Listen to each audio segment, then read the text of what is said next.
Ayan guys, pagkatapos kong mag-nap, ano na, mag-aasikaso tayo. Marami tayong nabenta today at saka kahapon sa ating store. So ngayon, pag ganong nakakabenta talaga tayo, parang naiinganyo ako, okay, sige, maglalabas pa tayo ng paninda, maglalagay pa tayo ng paninda. Kasi for, siguro 2 weeks na hindi tayo nakapunta doon.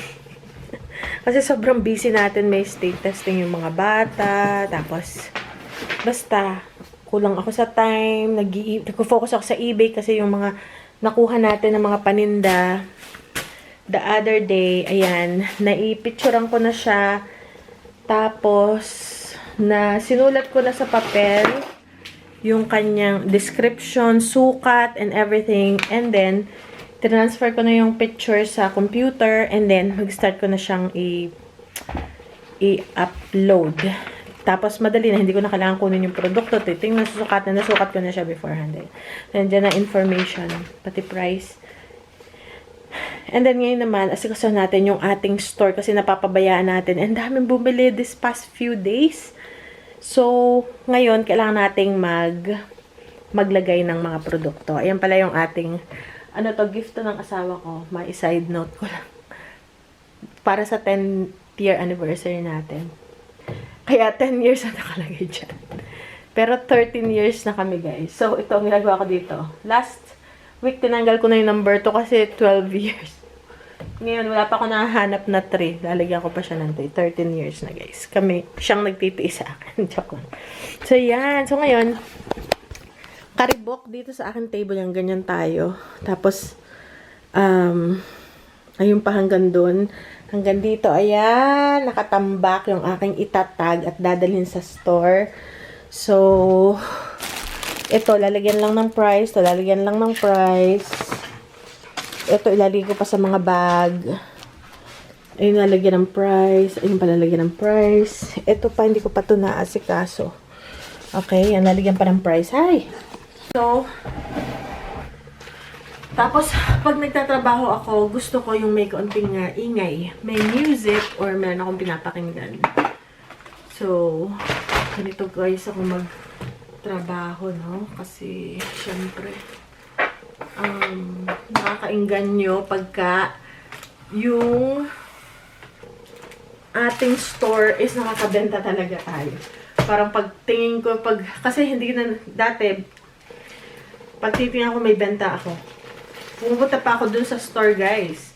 Tinatanong ko may benta, papaprint ako ng mga, yung pala naman pwede naman na na sa online na lang. So, ito yung roll, ito yung sticker price for, actually ito pang, pang sa printer, na rollo printer, yung parang printer na parang heat, yung ink na ginagamit is ink talaga, so matipid siya. Pero, sabi ko sa asawa ko, wag na, ako na lang. Kakat ko siya ng 3 kasi mahaba, maliban kung malaki yung product. So, isang ganito siya. Diba? Ang ginagawa ko, pag maliliit lang, mga ganito lang, kinakat ko siya ng 3 para matipid. Actually, ito from collaboration ng asawa ko. 3 rolyo yun, nagamit ko na isang buo. So, ito yung parang nangangalahati na. Tapos may isa pang buo. Pagkatapos nung bibili na, sana may offer ulit na collaboration para hindi na tayo bumili. So, ganito ako kakaribok. Pagka yung table na to, pag gantong nagtatag ako, hindi to nakakainan. As in, lang yan. Sa aking pagtatag, ay, kailangan ko ng gunting. Okay? So, ikakat ko lang siya. And then, pupunitin. Ikakat natin siya ng 3 para matipid. Ayan. Okay, ganyan lang kaliit. Para dun sa mga ganito lang. Pag sa mga damit, kahit isang buong ganito, diba? So, nagagawa ko siyang 3. So, ito ko susulat yung price. Okay. Ayan. Okay guys, and then, meron akong pen. Tapos, ang dami kong kailangan ko. Meron, ano ba ito guys? Baseball na, like, example, baseball keychain. $1. Ito, sticker na rin ito. Ano mo lang. And then, Meron ka ng baseball keychain. Okay? Baseball keychain. Okay.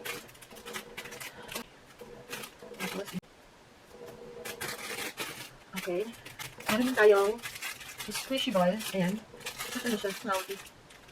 Squishy ball. Pwede ko siyang... So, ang ginagawa ko guys, gusto ko kasi malinis tingnan yung produkto natin. Like this, squishy ball. Nakuha ko din itong libas. Gusto ko malinis siya. So, medyo cloudy yung kanyang plastic. So, tapon natin yan. Ito, mga cellophane ko, nakuha ko rin ito sa collaboration. So, panilang wala talaga kung minsan walang puhunan. Pero syempre, mababa yung price ko. O, diba? Much better siyang tingnan kasi dun sa cloudy na original na. So, ito, hindi na ko na-i-take kasi may, self-sealing na, ayan, self-sealing siya na cellophane. Ayan na, malinis na siya, $1. So, ito guys, squishy toy, squishy bread toy. Diba? Squishy toy, $1 or $50, 56 pesos yan guys, yung ganyan. Lahat nabibenta talaga yan sa atin. So, may pa tayo itong mga to. Alright, ganyan lang natin. Okay guys, so babalik ako mamaya. Tatapusin ko lang to. Meron pa akong mga damit. And hopefully bukas makapunta tayo or the next day. Basta kailangan ko munang mai-prepare para pag ready na. Okay, hello guys. Update sa ating pamamaga. Medyo may pula pa rin dito kung mapapansin nyo. Yan, bumalik yung aking pula kasi ayan. Tapos kumain ako ng itlog na nilaga. Baka allergic din ako sa itlog na nilaga. Biglang uminit to. So, sabi ng doktor, ayan pumpula dito. Tsaka dito sa tenga ulit. Pero hindi ganun kagrabe. Kasi meron ako nung iniinom na 4-5 days lang naman. So, pag daw ganyan daw, lagyan daw ng cold compress. Mommy. Yes, Baba. Wait lang. Yellow. Kasi medyo mainit siya eh. And then, raw. Ano ba yung nakalagay? Meron kasing pinadala na report. Yung kung ano yung gagawin. So, at saka yung mga Zyrtec, Claritin, tapos Benadryl yata sa gabi.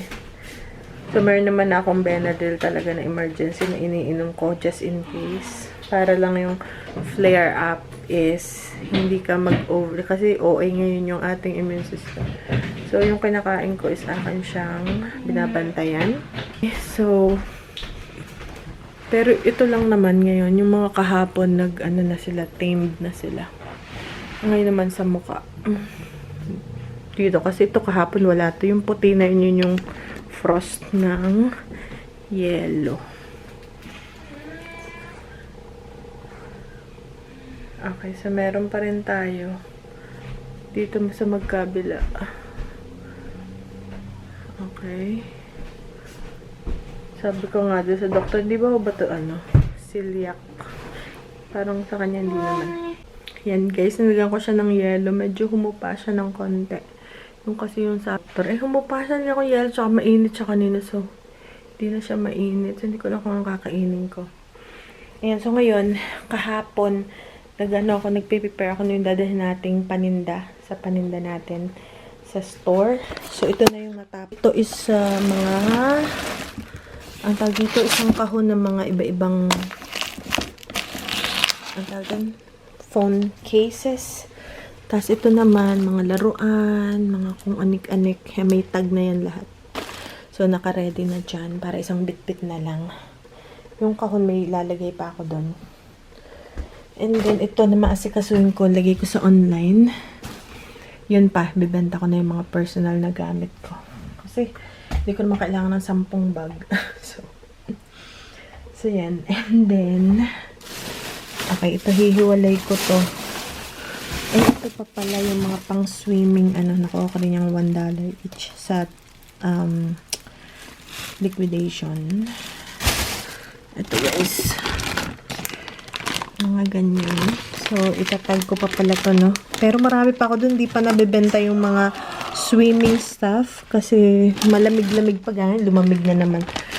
So, dito ko lang ilalagay yung mga wall. Sa online naman, ang titiranin ko ngayon. Okay. Sa online muna yung ating titiranin. Para, tapos na ako yung sa store. Ay, ba't binalik ko? Ano ba yan? So, ito naman yung napictura na yan, na ilagay ko na naisulat ko na yung description. So, ano na lang yan, i-type ko na lang sa eBay at sa Poshmark. Okay. Ayan. Ito na lang yung mga, ay meron pa pala dito. Mga damit at mga kung anik-anik. Okay. Yan pa. Ito, itatag ko pa yan. Pero baka hindi ko muna siya dalhin nga kasi hindi pa nabibenta yung mga pang summer. Dahil spring pa lang. Okay. So, yan. So, banggitin ko lang. Medyo naapektuhan yung ating collaborations. Dahil nung tariff, yung mga, kasi mostly yung aming collaborations is from China. And directly siya pinapadalas dito sa amin from China. So, nabawasan yung ating collaboration as in sobrang hina. Pero hopefully, maging okay pa rin kasi dagdag nakita yun guys. Ano kasi yun eh, yung mga companies, nagbabayad sila ng fee. So, sayang din. Pero anyways, okay lang, ganun talaga. So, hanap na lang tayo ng ibang extra income. Ganun talaga. Okay, buti na lang, meron tayong mga, mga side hustle. Okay, so, magluluto na ako pero 4 o'clock. Ang bilis ng oras. Paano mangyaring 4 o'clock na? Okay, parang nagulat ako. Akala ko 2:00 pa lang. So, kagulo dito, no? Tapos na si kuya sa kanyang school. Ay, nawala na talaga. Yellow pala talaga, cold compress. Yung kasi sabi ng doktor eh. Cold compress. Eh, naku, monte. Nilagay ko dito yung aking, actually, rice water yun na finris ko. Parang nga, diba? Parang wala naman akong ginagamit sa mukha ko, kundi mga oil ko lang. Apricot oil, castor oil. So, yung minsan kaya nag-freeze ako ng rice water para ganyan, di ba? Maganda raw yun, pampabanat. Nawala nga, ang galing. Okay, pwede na ulit kumain. Wala. Ayun, yung pala. Okay. Alright. Kasi ang kalaban din ng mga hives na ganyan, guys, ay mainit. Kaya, init ng panahon. Okay. And then, kagulo dito. Tingnan nyo, guys. Kagulo. Ganyan tayo pag... Ayun, may dumating akong collaboration. Yung snacks. Ay. Kailangan ko ng limpyohin. Ito at least isang buhatan na lang. Yung maahig to pa pala.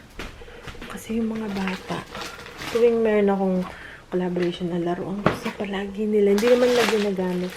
So, tingnan ko is... Hala, ibibenta ko to. Ayan. Ititira ko lang yung talagang gustong-gusto nila. Pero gusto nila lahat i-keep. Hindi naman sila nagaganito.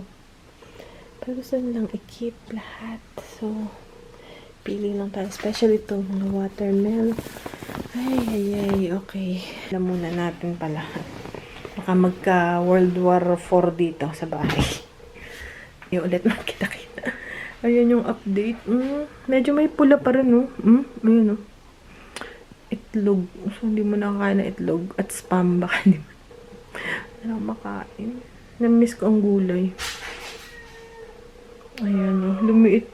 Tapos dito sa tenga na naman, nag-umpisa na naman.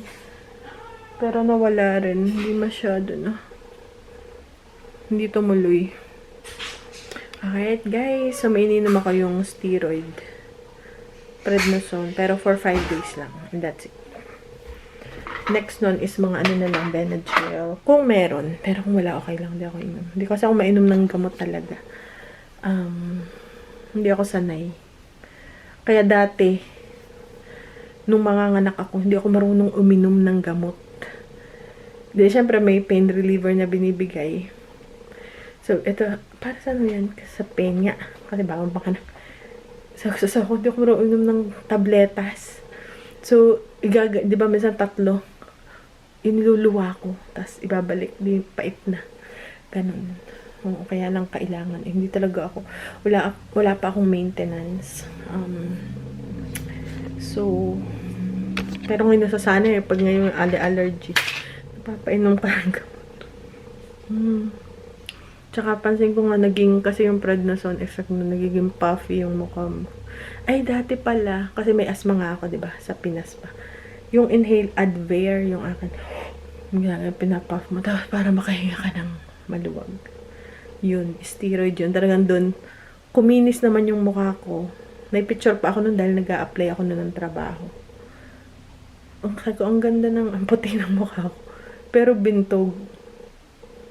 Kasi nga, yung Advair. Pero ngayon, wala na yung asthma ko.